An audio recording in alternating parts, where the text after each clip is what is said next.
Dedication এই সব কিছুই কিন্তু দুজনের প্রতি দুজনের থাকতে হয়, তাহলেই সংসারটা সুন্দর হয়। আমরা দুজন কিন্তু বন্ধু, একজন আরেকজনকে কিন্তু বন্ধু বলে ডাকি। স্বার্থহীনভাবে যদি আমরা একজন আরেকজনকে ভালোবাসতে পারি তাহলে কিন্তু জীবনটা সুন্দর হয়। মান অভিমান হয় না বা রাগ কোনো কিছুতে বিরক্ত হই না, সেটা না। কারণ একটা মানুষের সব কিছুই আমার ভালো লাগবে, আমার সব কিছু এর পছন্দ হবে, ব্যাপারটা এরকম না। সংসার হচ্ছে একটা ভালোবাসার জায়গা। প্রত্যেকটা মানুষেরই কিন্তু নিজস্ব একটা ইন্ডিভিজুয়াল একটা সত্তা আছে। ওর যদি 100টা থাকে তো ওখানে আমার হয়তো 20টা আছে, মানে আমার যোগ্যতা অতটুকুই। আর যারা বোকা তারা হচ্ছে হিংসা করে। প্রথমে আমি ধন্যবাদ দিতে চাই ট্রাবকে। ট্রাব 26 বছর ধরে আমাদের শিল্প সাহিত্যের ক্ষেত্রে যারা কাজ করছেন তাদেরকে স্বীকৃতি দিয়ে আসছেন, এটা অনেক বড় একটা বিষয়।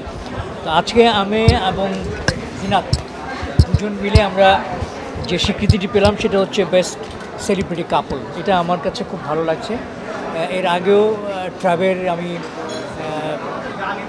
পুরস্কার পেয়েছি, ও পেয়েছে আলাদা আলাদাভাবে, এবার আমরা যৌথভাবে পেলাম, সেটাই আমার কাছে ভালো লাগছে।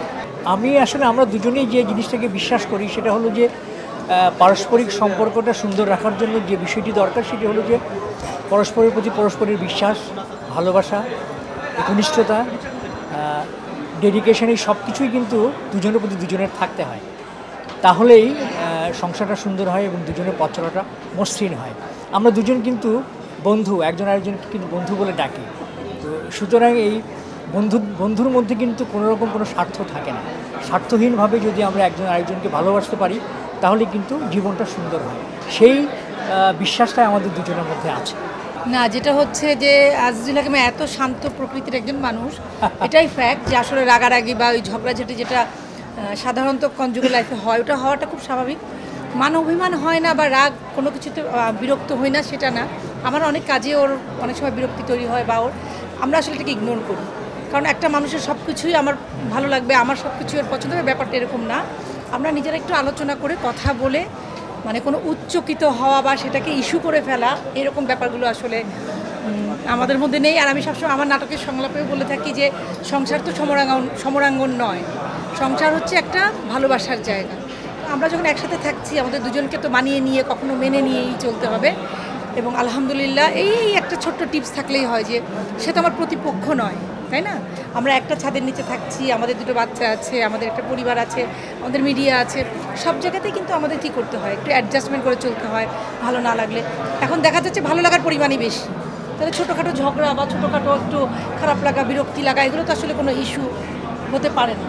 আমি যেটা সাজেস্ট করি যে প্রত্যেকটা মানুষেরই কিন্তু নিজস্ব একটা ইন্ডিভিজুয়াল একটা সত্তা আছে, হ্যাঁ, প্রত্যেকের।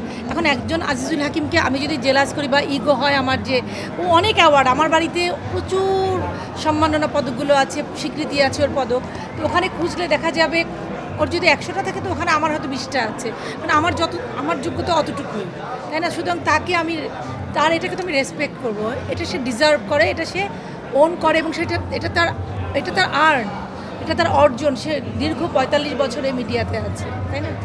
আমি যদি 25 বছরে এসে বা ওর অর্ধেক বয়সে এসে, মানে ক্যারিয়ারের বয়সে আমি আশা করি যে আজিজুল হাকিমের মতোই আমার হবে, তো সেটা হবে না। এরকম যারা আছে একসাথে কাজ করছেন বা যে কোনো পেশায়, আমি মনে করি আসলে ইগো বা এই ধরনের জেলাস করাটা হচ্ছে বোকামি। আমি তো বলি অনেক সময় যে যারা বোকা তারা হচ্ছে হিংসা করে, বা কারণ আরেকজনেরটা আমি তো নিতে পারবো না। আমার ভয়েস, আমার ব্রেইন অথবা আমার বিউটি কোনোটাই কিন্তু আরেকজনের সাথে হয় না, চারটা তার। প্রত্যেকটা কাজকে যদি আমরা রেসপেক্ট করতে পারি তাহলেই কিন্তু আর এই সমস্যাটা হয় না। সুতরাং আমি সাজেশন হিসেবে এটাই বলবো যে যে কাজটি করুক না কেন তার সেই কাজের সম্মানটা, যোগ্য যে সম্মানটা, সেই সম্মানটা আসলে দেবেন।